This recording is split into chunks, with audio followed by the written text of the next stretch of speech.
ያለው ሶማሌ እያለ ጉራጌዎች እኮ እንዴት አማራ እንደተናቀ የሚያሳየው በተራው ፋኖ እንዳይመስላችሁ፣ በመሪዎቹ በነዘመነ ካሴ ጎጃም የተወረደው በዘመነ ካሴ ነው፣ በዝናቡ ነው፣ በማርሸት ነው፣ በአስረስ ነው። እናንተ አቃፊነን እያላችሁ የጎጃምን ህዝብ እያስገደላችሁት ነው፣ እያሰለላችሁት ነው። ተራውን ፋኖ እያሰራችሁ የሚቃወማችሁን ፖለቲካውን ሰርተሙታል።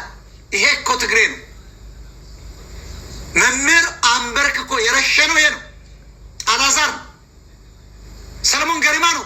ሂዱና የሰለሞን ገሪማን የእነ አላዛርን ፌስቡክ እና ቴሌግራም ቻናል ተመልከቱ። የአማራ ቁልል እንደ ጤፍ ክምር፣ ነዶ ክምር፣ የአስክሬን ክምር ታያላቸው። ትግሬዎች ተበቀሉ። በአብይ ስም ጨፈጨፉት። አማራ ለአብይ ትሰራለህ እያሉ ከአብይ ጋር መስራት እኮ መልካም ነው። እንዲያውም ትግሬ ከሚመጣ ከብልጽግና ጋር ቆመ ማድቀቅ ነው። ግን ውሸቱን አንድ ላይ ነው የሚሰሩት። አማራ እንዳታምን፣ አብይ አህመድ ጠላት ነው። ብልጽግና ካልፈራረሰ ወያኔ አይፈርስም። እናፈርሰዋለን። ያንተ ምርጫ የትም አደርስ። አማራ ታጥቋል።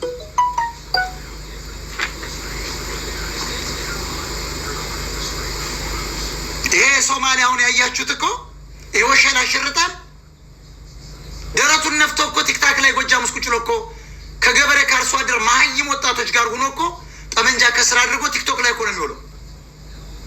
የአማራ ታጋይ ይመስላል። ፋኖ ለመሆኑ ሶሻል ሚዲያ ላይ ምን ይሰራል? እውነተኛው ፋኖ ቲክቶክ ላይ ምን ይሰራል?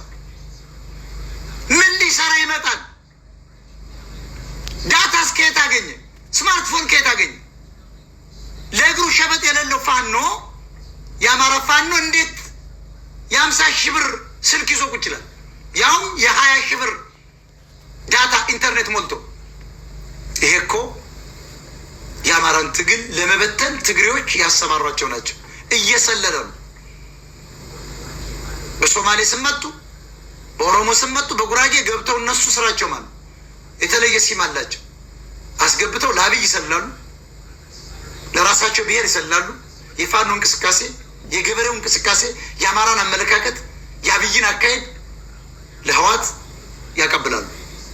ሀቁን በአማራ ፋኖ ውስጥ ቁጭ ብለው ግደሉ ሲባሉ ደግሞ አጅቴት አድርገው አውቀው ጡት ያስቆርጣሉ። ህፃናትን፣ የአማራ ሴቶችን ደንቆረዋል። የማሰማውን የገበሬ ልጅ መረጃ ነው ብሎ ይገላሉ። አማራ ነቻ ምን አገቡ? ገበሬውን በጉልበቱ አንበርከው ይገሉታል። ጥሩ ጥሩ ገበሬው መርጠው ነገ ይቃወመናል፣ ነገ ቤተ መንግስት ከመጣ ይገዛናል ያሰቡትን አማራ ይረሽናሉ። ይህን ነው አሳደ መምታት ያለብን። እመጣበታለሁ። ገና መረጃ ይዤ እመጣለሁ። ማት መረጃ እየመጣል በዚህ ሰውዬ ላይ እስከሚጠፋ ሰራሉ። እና አላዛር እነዚህ እነ ሰለሞን ገሪማ እስከሚጠፉ ሌሎች አሉ። ሌሎቻችሁ ፎቶ አምጡ። በቲክታክ ላይ የሚወጡትን አጋልጥላቸዋለሁ።